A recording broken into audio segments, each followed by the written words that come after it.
Bad news sir அப்படின்னு. Milan sir தவறிட்டார் sir. என்னால் அதை உள் வாங்கிக்கவே முடியல. லைகா புரொடக்ஷன்ஸ் சுபாஸ்கரன் வழங்கும் அஜித்குமார் நடிப்பில் விடாமுயற்சி பிப்ரவரி 6 முதல் உலகமெங்கும். அன்னைக்கு அவர் விடிய ஒர்க் பண்ணிட்டே இருந்தார். வந்துருவார் அப்படின்ற ஒரு எதிர்பார்ப்பில் நான் மற்ற வேலைகளை பார்த்துக்கிட்டு இருந்தேன். சார் ஒரு பேட் நியூஸ் சார் அப்படின்னு. I was discussing something. Milan sir தவறிட்டார் சார். மிலன் சார் ஒரு 2 நாள் பேசவே இல்லை. அஜித் சாரை கூப்பிட்டாராம் ஒரு 2 நாள் கழிச்சு. என்ன கோவம் அப்படிங்கிற மாதிரி கேட்டுட்டு அங்கே தான் அவங்களுடைய பாண்டிங் ஸ்டார்ட் ஆயிருக்கு. எனக்கே அவர் கூட குறுகிய காலம் பழகின எனக்கே வந்து அந்த இழப்பை தாங்கிறது அவ்வளோ கஷ்டமாக இருக்கும். அப்போ அஜித் சாருக்கு எப்படி இருக்கும்? ஏன்னா அவர் வந்து அஜித் சார் கூட ஒரு தொழில்நுட்ப கலைஞராக மட்டும் பழகல, நண்பராக பழகினவர் இருக்காரு. அவரால் அதுலேருந்து மீண்டு வர்றதுக்கு ரொம்ப நாள் ஆச்சு. எதிர்பார்த்தேன் எனக்கும் மிலன் சாருக்கும் இடையிலான அந்த பயணம் என்பது நீண்ட காலத்தை சார்ந்ததாக இருக்கும் அப்படின்னு நான் நம்பினேன். I am sorry to say this. Milan sir கூட நான் ஒர்க் பண்ணின ஒரே படம் அந்த மோமெண்ட்ல இருந்து நீங்கள் சொல்கிற அந்த நிகழ்ச்சி நடக்கின்ற வரைக்கும் we were like brothers. தூங்கிட்டு இருக்கிற மாதிரி தான் இருந்தார். ஆம்புலன்ஸ் வண்டியில் தான் இருந்து இந்த 2 பசங்களும் அழுதுட்டு இருந்தாங்க. எனக்கு அந்த நிமிஷம் தான் தெரியும் ஜுனீஷ் வந்து அவருடைய மகன்.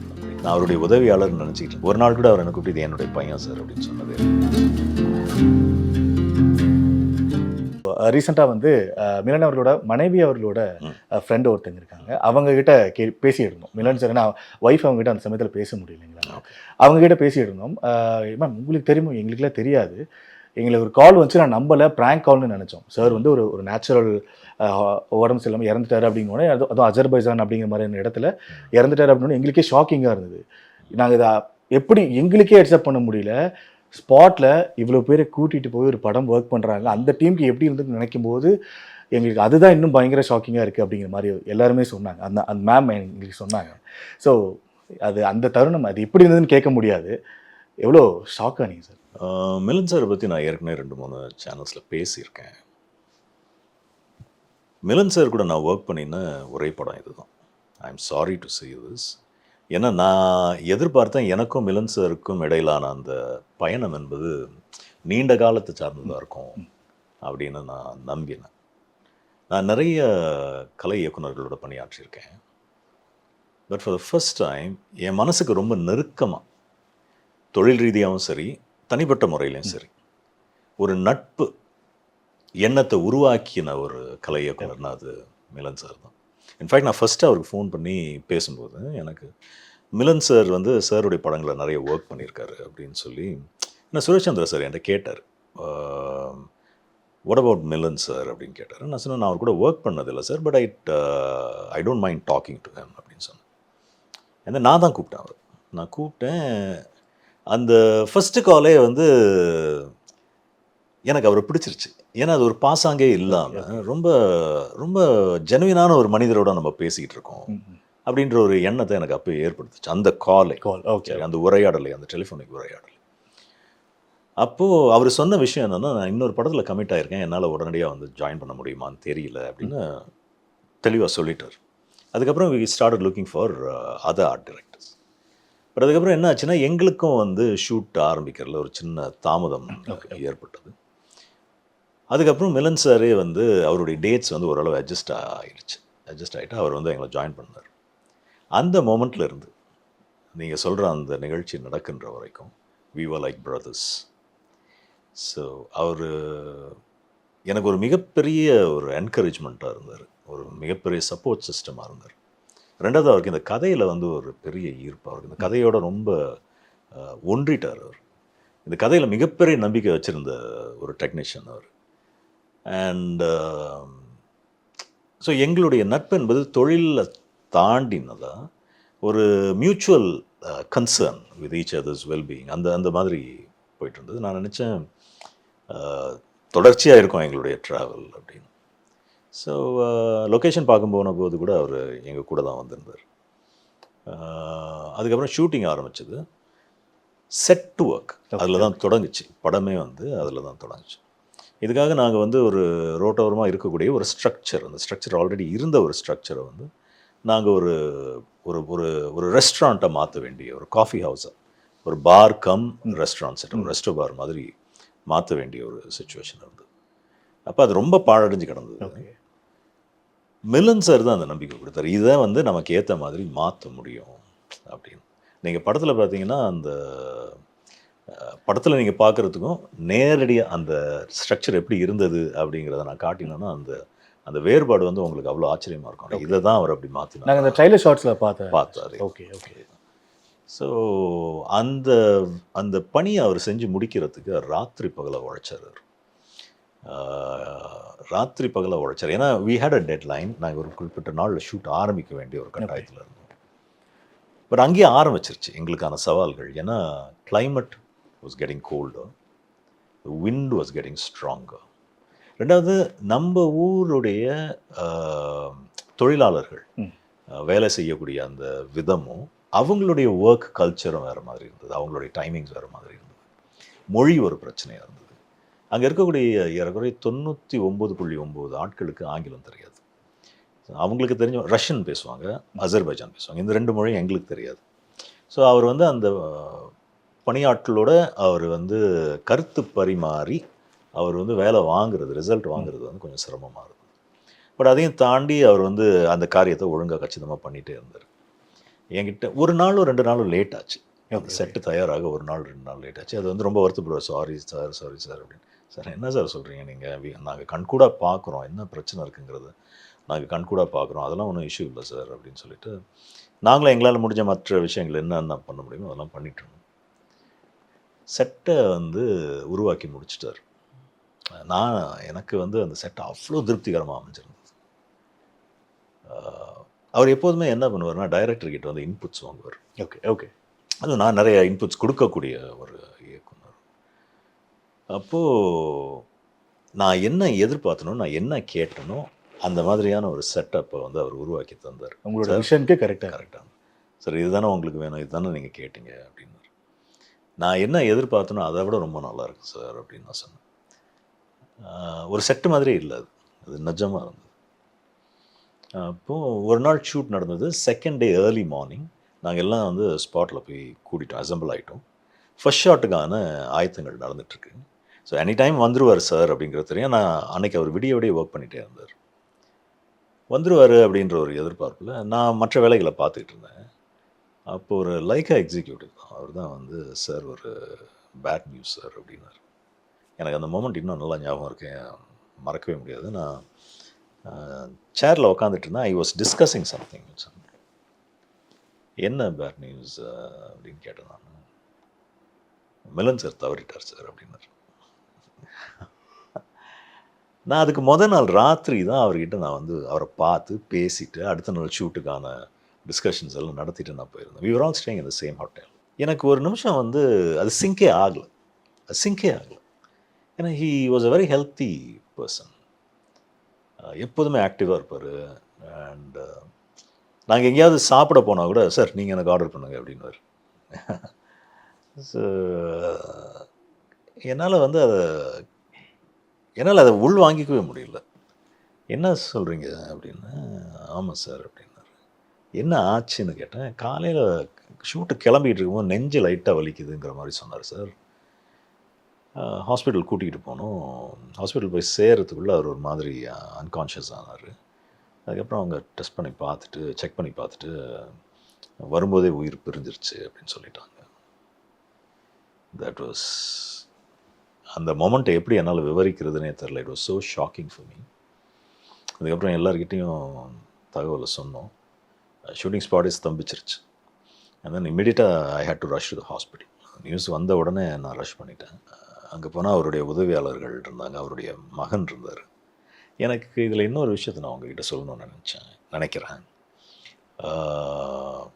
மிலன் சாருடைய யூனிட்டில் ஒரு உதவியாளர் ஒருத்தர் இருந்தார். ரொம்ப ஹார்ட் ஒர்க்கிங் பாய் அவர். அந்த பையனும் அங்கே உட்காந்து அழுதுட்டு இருந்தான். அண்ட் அவருடைய உதவியாளர் ஒருத்தர் பெஞ்சமின்னு சொல்லிட்டு, அவர் நம்ம படத்தில் அவர் தான் கலை இயக்குனர், அதுக்கப்புறம் பணியாற்றினார். அவரும் அழுதுட்டு இருந்தார்.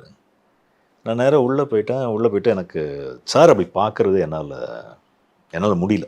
மிலன் சார் அப்படி பார்க்குறது என்னால் முடியல பார்க்குறதுக்கு. தூங்கிட்டு இருக்கிற மாதிரி தான் இருந்தார் அவர். ஆம்புலன்ஸ் வண்டியில் தான் இருந்தது. அப்போது இந்த 2 பசங்களும் அழுதுட்டு இருந்தாங்க, பெஞ்சமினும் ஜுனிஷ் அப்படின்னு சொல்லிட்டு. எனக்கு அந்த நிமிஷம் தான் தெரியும் ஜுனிஷ் வந்து அவருடைய மகன் அப்படிங்கிறது. நான் அவருடைய உதவியாளர்னு நினச்சிக்கிட்டு இருந்த பையன் அவருடைய மகன் அப்படிங்கிறது எனக்கு அப்போ தான் தெரியும். ஒரு நாள் கூட அவர் என்ன கூப்பிட்டு இது என்னுடைய பையன் சார் அப்படின்னு சொன்னதே இல்லை. அவனும் வந்து ஒரு நாள் கூட நான் அது மிலன் சார் தான் என்னுடைய அப்பா அப்படின்னு சொன்னதே இல்லை. ஸோ ரொம்ப ரொம்ப casual, down to earth kind of people. And எனக்கு பர்சனலாக சொல்கிறேன், எனக்கு தட் லாஸ் அதை வந்து என்னால் ஈடு செய்யவே முடியாது.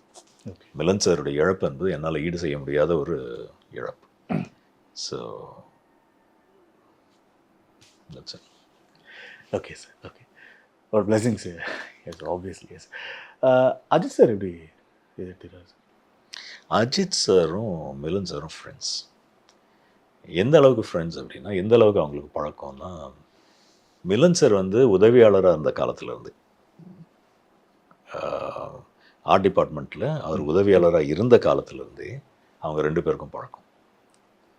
அண்ட் முதல் சந்திப்பே, அதை பற்றிலாம் நிறைய சொல்லுவார், அந்த முதல் சந்திப்பே 2 பேருக்கும் சண்டை தான் அப்படின்ற மாதிரி சொல்லுவார் அஜித் சாருக்கும். ஓகே.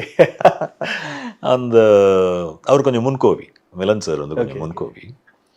ஸோ அஜித் சார் கூட அவர் பேசலையாம் ஒரு 2 days. அவர் உதவியாளர், சார் வந்து ஒரு ஹீரோ. ஓகே, பெரிய ஸ்டார். மிலன் சார் ஒரு 2 நாள் பேசவே இல்லை. அஜித் சாரை கூப்பிட்டாராம் ஒரு 2 நாள் கழிச்சு. கூப்பிட்டு ஓகே கூப்பிட்டு அப்புறம் என்ன கோவம் அப்படிங்கிற மாதிரி கேட்டுட்டு அங்கே தான் அவங்களுடைய பாண்டிங் ஸ்டார்ட் ஆகிருக்கு. ஸோ இது வந்து 2 பேருடைய குணாதிசயத்தை உங்களுக்கு எடுத்து சொல்லக்கூடிய ஒரு சம்பவமாக இருக்கும்னு நான் நினைக்கிறேன். மிலன் சார் வந்து அவருடைய மனசுக்கு வந்து உடன்படாத விஷயங்கள் எதையுமே செய்ய மாட்டார். அவருக்கு ஒரு விஷயத்தில் கன்விக்ஷன் இருந்தால் தான் அதை அவர் செய்வார். அதே மாதிரி அஜித் சாரும் நமக்கு எதிரில் இருக்கக்கூடிய மனிதர் சொல்கிறது கரெக்டு, உண்மை அப்படின்னா அது யாராக இருந்தாலும் சரி அதை ஏற்றுக்கிற அந்த மனப்பக்குவம் உள்ள ஒருத்தர். அவராக தான் கூப்பிட்டு பேசியிருக்காரு. Okay okay. அப்போ ஆரம்பித்த அந்த பாண்டிங்கும் அந்த ஃப்ரெண்ட்ஷிப்பும் அவங்க 2 பேரும் நம்ம படம் முடிகிற வரைக்கும், நம்ம படத்தில் அந்த சம்பவம் நடக்கிற வரைக்கும் தொடர்ந்து வந்துகிட்டே இருந்தது. இன்ஃபேக்ட் அஜித் சாருக்கும் எனக்கே, அவர் கூட குறுகிய காலம் பழகின எனக்கே வந்து அந்த இழப்பை தாங்கிறது அவ்வளோ கஷ்டமாக இருக்குது. அப்போ அஜித் சாருக்கு எப்படி இருக்கும்? ஏன்னா அவர் வந்து அஜித் சார் கூட ஒரு தொழில்நுட்ப கலைஞராக மட்டும் பழகலை, நண்பராக பழகினவர். So Ajith sir took it very bad. அவரால் அதுலேருந்து மீண்டு வரதுக்கு ரொம்ப நாள் ஆச்சு. நான் சொன்னேன்ல, ராத்திரி பகலாக அவர் வந்து ஒர்க் பண்ணிகிட்டு இருப்பார். நாங்கள் ஷூட்டிங் ஆரம்பிச்சிட்டோம். ஆக்சுவலாக செட்டு ரெடி ஆகிறதுக்கு முன்னாடி நாங்கள் ஷூட்டிங் ஆரம்பிச்சிட்டோம். அதே இடத்துல தான், அந்த இடத்துல தான் நாங்கள் ஷூட் பண்ணிக்கிட்டு இருந்தோம். கேஃபேயில் எக்ஸ்டீரியரில் ஷூட் பண்ணிட்டு இருந்தோம். எங்கே எங்களால் வந்து ஷூட் பண்ண முடியுமோ அங்கெல்லாம் ஷூட் பண்ணிக்கிட்டே இருந்தோம். அப்போது இவர் அங்கே ஒர்க் பண்ணுறதை பார்த்தா அங்கே நெடி, பயங்கர நெடி, அந்த ரசாயன நெடி, பெயிண்ட்டு ஒரு சைடு, அதுக்கப்புறம் அந்த பசை இருக்கும்ல, கம், அந்த க்ளூ, இது மாதிரி. ஸோ அந்த நெடி வந்து ரொம்ப அதிகமாக இருக்கும், இன்டென்ஸாக இருக்கும். நீங்களால் போய் கொஞ்ச நேரம் கூட உள்ளே இருக்க முடியாது.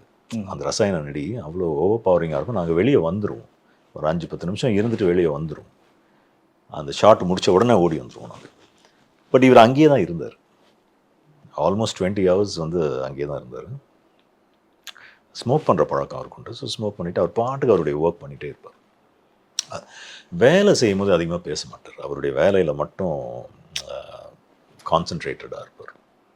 அப்போது அஜித் சார் நினச்சாராம், லுக் அட் திஸ் மேன், அவருடைய ஹெல்த்தை பற்றி கூட அவர் யோசிக்காமல் எப்படி உழைக்கிறாரு, இவர்கிட்ட சொல்லணும், ஹெல்த்தை விலையாக கொடுத்து இந்த மாதிரி எல்லாம் வந்து ஒர்க் பண்ணிகிட்டு இருக்கக்கூடாது. We have all reached a certain age, you should take care of your health. நான் சொல்லணும், நான் நினச்சிட்டே இருந்தேன், அது சொல்கிறதுக்கு முன்னாடி இப்படி சம்பவம் நடந்துருச்சு அப்படின்னு சொல்லி ரொம்ப வருத்தப்பட்டார். ஸோ இப்போது அஜர்பைஜான் அந்த ஸ்பாட் பற்றி நாங்கள் கேட்டோம், விடாமுயற்சி அங்கே போகுது அப்படின்னா. பட் ஒரு சிலருக்கு ஒரு பாயிண்ட் ஆஃப் வியூ இருந்திருக்கலாம் எல்லாருக்கும். ஆனால் நேற்று ரிலீஸ் ஆன அந்த டெரன் அண்ட் டஃப்னஸ் வீடியோ பார்த்ததுக்கப்புறம் மொத்தமாக மாறி இருக்கும். ஓகே, இது விடாமுயற்சி டைட்டிலில் மட்டும் இல்லை, வேலை பார்த்ததுலேயும் தெரிஞ்சு அப்படின்னு. நான் ஒரு கியூரியாசிட்டி கேட்குறேன், மகள் திருமேனி அகெயின் ஒரு படம் அஜர்பைஜானில் எடுப்பாரா? ஒரு curiosity. It's not a wrong question. நான் இந்த கொஸ்டினை எதிர்பார்க்கல, அதனால தான் நான் சிரிச்சேன். நான் ஏற்கனவே ஒரு தடவை இன்னொரு படத்துக்காக நான் அஜர்பைஜானில் இருந்திருக்கேன். டெடி. ஓகே, டெடியில் நான் நடிச்சிருந்தேன். ஸோ ஏறக்குறைய ஒரு 1 week நான் இருந்தேன் அஜர்பைஜானில். I like that country. It's very beautiful country. And அந்த கண்ட்ரிக்கு நிறைய ஹிஸ்ட்ரி இருக்குது, கல்ச்சுரலாகவும் சரி, பொலிட்டிக்கலாகவும் சரி, நிறைய ஹிஸ்ட்ரி இருக்குது. சோவியத் யூனியன் அமைப்பில் இருந்த ஒரு நாடுங்கிறது. அண்ட் அதுக்கும் முன்னாடியிலேருந்தே அவங்களுக்கு ஒரு நீண்ட நெடிய வரலாறும் ஒன்று உண்டு. So I like being in Azerbaijan. And அந்த மக்கள் எல்லாம் ரொம்ப ஃப்ரெண்ட்லியாக இருப்பாங்க. இன்னைக்கு நாங்கள் வந்து விடாமுயற்சியை அசர்பைஜானில் எடுத்ததுக்கப்புறம் அது ஏறக்குறைய தமிழ்நாட்டை பொறுத்த வரைக்கும் ஒரு ஹவுஸ் ஹோல்டு நேம் ஆயிடுச்சு. அசர்பைஜானுங்கிற அந்த பேர் வந்து இமீடியட்டாக எல்லாரும் ரெக்கக்னைஸ் பண்ணுறாங்க, எல்லாருக்கும் தெரிஞ்சும் இருக்கு. ஏறக்குறைய எங்களுக்கு 2வது வீடு மாதிரி அமைஞ்சிருச்சு அது இந்த 2 வருஷத்தில். இந்த 2 வருஷத்தில் நாங்கள் இந்தியாவில் இருந்ததை விட அங்கே ட்ராவல் பண்ணிட்டு வந்துட்டு போயிட்டு வந்துக்கிட்டு இருக்கிறது அதிகமாக இருந்தது. ஒரு விஷயத்த வந்து என்னால் தெளிவாக சொல்ல முடியும். இந்த படத்தை பொறுத்த வரைக்கும் அசர்பைஜானில் என்னென்ன பியூட்டிஃபுல்லான டெரெயின்ஸ் இருக்கோ அங்கெல்லாம் நாங்கள் ஷூட் பண்ணிட்டோம். என்னென்ன ரகடான டெரெயின்ஸ் இருக்கோ அதையும் நாங்கள் எல்லாத்துலேயும். ஓகே. ஏறக்குறை ஒரு 2-3 இடம் மிஸ் ஆச்சு. ஓகே. மற்றபடி நாங்கள் வந்து ஷூட் பண்ணிட்டோம். மறுபடியும் அசர்பைஜானில் ஒரு படத்தை ஷூட் பண்ணக்கூடிய வாய்ப்பு வந்து நிச்சயமாக நான் போயிட்டு வருவேன். ஏன்னா it's a beautiful country and அந்த மக்கள்லாம் ரொம்ப வந்து ஃப்ரெண்ட்லியாக இருப்பாங்க. அவங்களுக்கு இந்திய படங்கள்லாம் ரொம்ப பிடிக்கும். ஓகே. ஓகே. இந்தியா மேலே ஒரு பெரிய மரியாதையும் உண்டு அவங்களுக்கு. இன்ஃபேக்ட் அங்கே இருக்கக்கூடிய சின்ன வயசு இளைஞர்கள் எல்லாம் கூட ஒரு 20 வயசு 22 வயசு இளைஞர்கள்லாம் கூட இந்தியன் ஃபிலிம்ஸை பற்றி பேசுவாங்க. அப்படி இந்தியன் ஃபிலிம்ஸை பற்றி பேசும்போது ஏறக்குறைய எல்லாருமே ஒரு குறிப்பிட்ட படத்தை சொல்லுவாங்க. சீதா ஆர் கீதா அப்படின்னுவாங்க, ஒரு ஹிந்தி ஃபிலிம். இந்த சீதா ஆர் கீதா வந்து 1970s வந்து ஒரு படம். அது வந்து அந்த படம் வந்து இன்றைக்கும் அவங்க பேசிகிட்டு இருக்காங்க. ஏன்னா அது சமீபத்தில் டிவியிலே எங்கேயோ அது ஒளிபரப்பாகி அந்த மக்கள்லாம் ரொம்ப ரசித்து பார்த்த ஒரு படம் போல இருக்குது. அதனால் இந்தியாவா, ஓ ஃபிலிம் இண்டஸ்ட்ரியா, சீதா ஆர் கீதா அப்படின்னு தான் ஆரம்பிப்பாங்க. இதை ஒரு 4-5 பேர் கேட்டபோது எனக்கே ஆச்சரியமாக இருந்தது. And all young people. So அவங்களுக்கு இந்தியர்கள் மேலே ஒரு பெரிய அபிமானம் உண்டு, மரியாதை உண்டு, நட்பும் உண்டு. அதனால் அசர்பைஜான் as a country சாருக்கு அங்கே ரொம்ப அதான் அடுத்து கேட்கணும். ஏன்னா உங்களுக்கு ஒரு ஸ்டடி ஒன்று இருந்திருக்கும், நீங்கள் ஆல்ரெடி ஒர்க் பண்ணியிருக்கீங்க, அவரோட ஒரு ஒரு புரிதல் ஒன்று இருக்கும் இல்லையா? ஏன் இந்த லொக்கேஷன் சூஸ் பண்ணீங்க, எதுக்காக இது அப்படி மாதிரி ஏதாவது கேட்டாரா? ஏன்னா நடச்சிருந்தா வேற எங்கேயா பண்ணியிருந்துருக்கலாம். ஆக்சுவலாக அசர்பைஜானை நான் சூஸ் பண்ணேன். Azerbaijan was not chosen by me. அசர்பைஜானில் ஷூட் பண்ணணும் அப்படின்றது முடிவாச்சு. அதுக்கு முன்னாடி நான் வந்து இந்த கதையை எழுதும்போது இது வந்து இந்த கதையை எழுதும் போதுன்னு சொல்கிறத விட அதுக்கு முன்னாடி இந்த கதையை வந்து படமாக்கலாம் அப்படின்னு முடிவானது. இது துபாய் ஆர் அபுதாபியை மையமாக கொண்டு இதை இந்த களத்தை செட் பண்ணலாம் அப்படின்னு தான். ஓகே. அதுதான் ஐடியாவாக இருந்தது. துபாய்க்கு நாங்கள் போனோம், ஆக்சுவலாக அபுதாபிக்கு போனோம், லொக்கேஷன் பார்க்க போனோம். லாஜிஸ்டிக்கலி அங்கே சில பிரச்சனைகள் இருந்தது. அங்கே டெரெயின்ஸ் இருந்தது. இந்த கதைக்கு இட்ஸ் அ ரோட் ஃபிலிம். சரி, ஓகே. அண்ட் ரோட் ஃபில்ம்னு சொல்லும்போது இந்த படம் வந்து வைடு டெரெயின் லேண்ட்ஸ்கேப், ஓகே, நல்ல பிரம்மாண்டமான ஒரு லேண்ட்ஸ்கேப் அமைஞ்சால் ரொம்ப அழகாக இருக்கும். அது அந்த மாதிரியான இடங்கள் வந்து அபுதாபியில் நிறையா இருக்குது. 2 சைடும் பாலைவனம், நடுவில் ஒரு ரோடு. அண்ட் நாங்கள் எதிர்பார்த்து போனது ஒரு ட்ரை லேண்ட்ஸ்கேப்பாக இருக்கணும் அப்படின்னு நினச்சி தான் போனோம். ஸோ அது எல்லாமே வந்து அபுதாபியில் இருந்தது. But we had some logistical issues. Okay. Locations எங்களுக்கு நாங்கள் எதிர்பார்த்த மாதிரி கிடைச்சது, பட் அது ரொம்ப தூரத்தில் இருந்தது. அதுக்கான பெர்மிஷன் வாங்குறதுல சில பிரச்சனைகள் இருந்தது, லாஜிஸ்டிக்கல் இஷ்யூஸ் இருந்தது.